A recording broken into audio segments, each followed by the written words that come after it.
Hola, buenos días. Mi nombre es Fernanda García. El día de hoy vamos a hablar sobre suturas, el cual es un material destinado para favorecer la cicatrización mediante la aproximación de bordes. De esta manera se va a disminuir la tensión que se genera en estos para darle oportunidad a nuestro cuerpo pues de ir formando las fibras de colágeno, que es lo que va a mantener unido estos bordes. Y ahora sí, vamos a ver lo que es cada una de las suturas. Recordando que las suturas tiene tres clasificaciones, el cual la primera es de acuerdo a su origen, de acuerdo a su permanencia en el tejido y de acuerdo a su acabado industrial. Vamos a empezar primero las suturas de acuerdo a su origen. Y de acuerdo a su origen se clasifican en tres tipos, que es de origen natural, que aquí podemos ver que son la sutura del catgut crómico, que es esta de aquí, la cual pues ya saqué lo que es la sutura fuera del empaque, y estas están recubiertas dentro de un empaque de una solución acuosa, que son sales crómicas, para que esa sutura se mantenga hidratada y no se vaya pues ahora sí que a volver quebradiza a la hora de utilizarla. Aquí podemos identificando que ese es un catgut crómico del número del 2 ceros. Aquí podemos ver el catgut simple, que es del 4 ceros, y este es de color amarillo. La sutura de origen natural se encuentran lo que son las sedas del 3 ceros, y aquí podemos ver también que es una sutura del 3 ceros. ¿Cuál es la diferencia? Bueno, pues cuando te digan, quiero una sutura del 3 ceros con aguja, aquí podemos ver que el empaque tiene una aguja pintada y es un hilo con una aguja en un extremo. Cuando te digan, dame una sutura del 3 ceros libre, quiere decir que no tiene aguja, y son entre 7 y 8 hebras por empaque, en donde por ningún lado tiene una aguja. ¿Para qué nos va a servir estas suturas libres? Pues van a ser para ocluir vasos sanguíneos. De acuerdo a al origen ya vimos de acuerdo a su origen natural. Ahora vamos a ver de acuerdo a su origen mineral, y en este nos encuentra lo que es el acero inoxidable, que es del número 5. Podemos ver que literal esto es de acero, es de manera maleable, y un extremo tiene una aguja bastante considerable.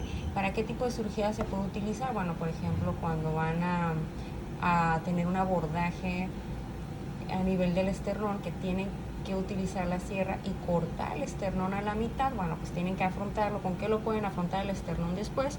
Pues con una sutura de acero inoxidable. Entonces, para recapitular, las suturas se dividen de acuerdo a su origen, a su permanencia en el tejido y de acuerdo a su acabado industrial. Cuando es de acuerdo a su origen, tiene todavía tres clasificaciones. La primera es de acuerdo a su origen natural, que son estas tres, de acuerdo a su origen mineral, y la tercera clasificación de acuerdo a su origen son de acuerdo que son suturas sintéticas. Y la primera que vemos aquí de las suturas sintéticas es el ácido polilicólico, que el nombre general, comercial es el Dexon, que es del 3 ceros y es de color moradita. El polilactone 25, que es el monocril, es una sola aguja, no es que se me despedazó la sutura. Y la polilactina 910 es el bicril, que es del 4 ceros, y se dan cuenta, es de color transparente, no blanco. Y la polidioxanona, que es el PDS, es del 0. La poliamida, que es el nylon, aquí podemos ver que es del 3 ceros y es de color negra. Y bueno, el nylon, por ejemplo, ¿para qué se utiliza? Bueno, para afrontar la piel. El bicril, aquí me revolví, el bicril, el monocril, el Dexon puede servir para afrontar lo que es el tejido celular subcutáneo, o cuando estamos en las cesáreas que quieren afrontar lo que es el peritoneo, cuando son mujeres que pueden volver a regresar por un segundo embarazo. Porque hago hincapié, porque el polipropileno, que es el polene, también nos sirve para poder afrontar la aponeurosis. Y aquí podemos ver que este es de un calibre del 3 ceros, y el poliéster, que es el mercilene o el etivón, del 2 ceros. Se utiliza mucho en las cirugías de ortopedia, por ejemplo en un manguito rotador, y ya, eso ya lo mencioné. Ok, entonces de acuerdo a su origen se dividen en naturales, minerales y sintéticas. hay otra clasificación, una segunda clasificación que es de acuerdo a su permanencia en el tejido. Y de acuerdo a su permanencia en su tejido, se clasifican en absorbibles y en no absorbibles. Bueno, las suturas reabsorbibles pues van a mantener la aproximación del tejido de forma temporal y terminan siendo diferidas o absorbidas por medio de la hidrólisis. ¿Cuáles son las suturas absorbibles? Bueno, el catgut crómico es una sutura absorbible, el catgut simple es una sutura absorbible,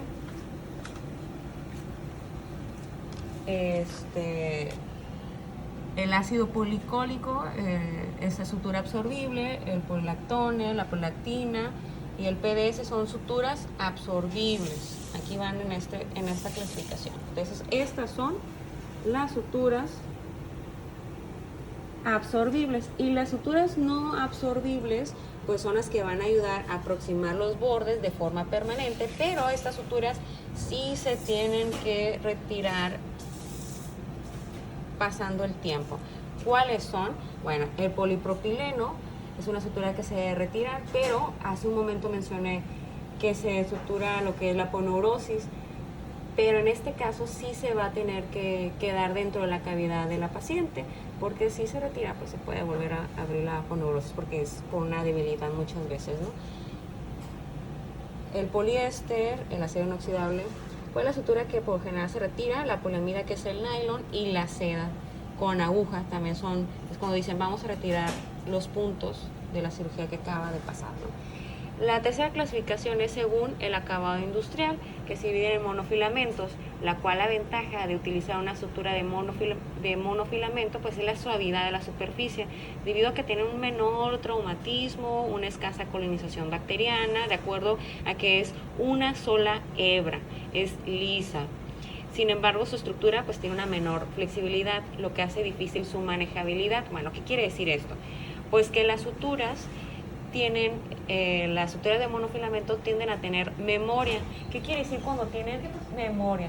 Es que como vienen en su empaque así dobladas tienes que tensarlas, sacarla de la envoltura y tensarlas, o sea, estirarlas para evitar que se vayan a doblar y regresar a su estado natural. ¿Cuáles son las suturas de monofilamento? Pues la primera es el polipropileno, el nylon, que la poliamide también es monofilamento, el acero inoxidable también es monofilamento, la polidioxanona, el monocril también es monofilamento.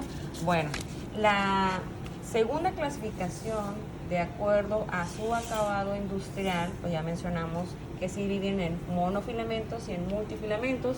Estos son los monofilamentos, y los multifilamentos, ¿cuáles son? Pues están constituidas por un manejo de hilo de hebras, son varias hebras unidas, ya sean trenzadas o torcidas. Cuando se refieren a las sedas torcidas, pues se refieren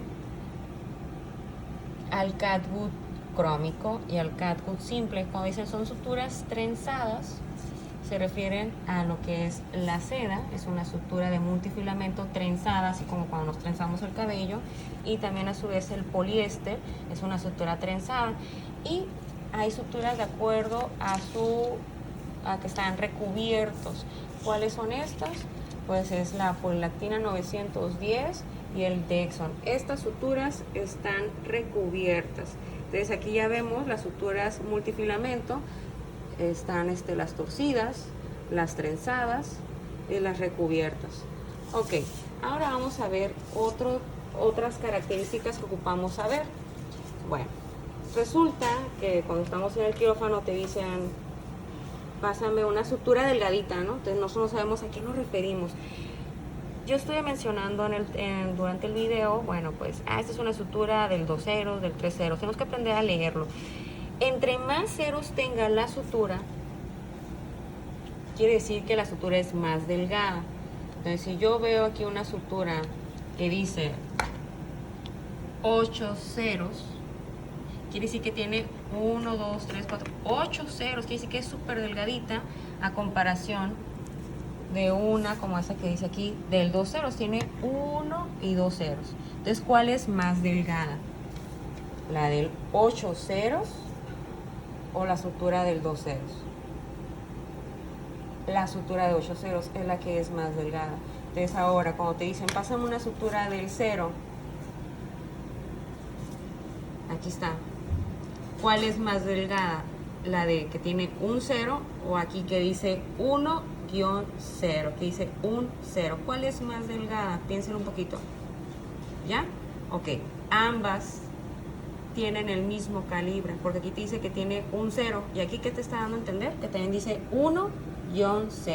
Tienen un 0, lo mismo, simplemente que el fabricante pues le prefirió ponerle 1-0 y aquí solamente le puso 0. Pero entonces, si ahora lo comparamos, ¿cuál es más delgada la sutura? ¿Del 1 o del 1-0? Piénsalo. Del 1-0 es lo correcto, es más delgado. ¿Por qué? Porque te siento que ya tiene un 0 y aquí nomás dice 1, o sea, no tiene ceros, es más grueso. Entonces, si nosotros ahorita lo comparamos con el de acero, que es este de aquí, que dice 5, ¿cuál será más grueso en este caso? ¿Del 1 o del 5? Pues del 5, ¿no? Porque va a ir de manera descendente. Pero también hay otras características que tenemos que saber de las suturas. Cuando te dicen pasen una sutura doble armada, hace referencia que es una sutura que tiene una hebra en donde en cada extremo cuenta con una aguja. Aquí está la aguja, ¿no? Una de cada extremo y hasta el empaque vienen 2 agujas pintadas, ¿no? A diferencia, pasen una sutura, bueno, cuando dicen suturas y decir no, o sea, no te especifican doble armada, pues nos tenemos que referir a este tipo de suturas. Cuando se utilizan las suturas dobles armadas, pues más que nada para cirugías vasculares, cuando van a unificar o hacer una anastomosis de bordes de vasos sanguíneos de calibres grandes. Bueno, en estas suturas, ¿qué vamos a observar en este ejemplo? Aquí podemos ver que tiene un triángulo y aquí tiene un círculo. Bueno, cuando tú ves una sutura que tiene un triángulo, pues es una sutura que te hace referencia que es traumática, que es una sutura cortante. Mira, aquí dice cortante. Quiere decir que sus 3 lados o sus 3 aristas, sus puntas son cortantes. Esta, que tiene un circulito, un puntito, quiere decir que es una sutura cónica, una sutura es atraumática, en el cual los lados de la aguja no tiene filo más que solamente en la punta. ¿Por qué es la diferencia? Porque si tú le pasas una sutura traumática a una sutura cortante al cirujano, cuando van a unir el intestino, que el intestino pues es una serosa bastante delgada, delicada, que se corta fácilmente, obviamente vas a rasgar esa porción de intestino, esa serosa a la hora de unirla, a diferencia de una sutura atraumática o que solamente va a labrar el camino, más no sus lados de la aguja no tienen sus aristas, pues no tiene aristas, pues es completamente circular a lo largo de la aguja. Esa es la diferencia entre traumática o cortante a una sutura atraumática. Y sería todo por mi parte, chicos. Espero que les haya gustado este tema y nos vemos a la próxima. Cuídense mucho y no salgan en esta contingencia.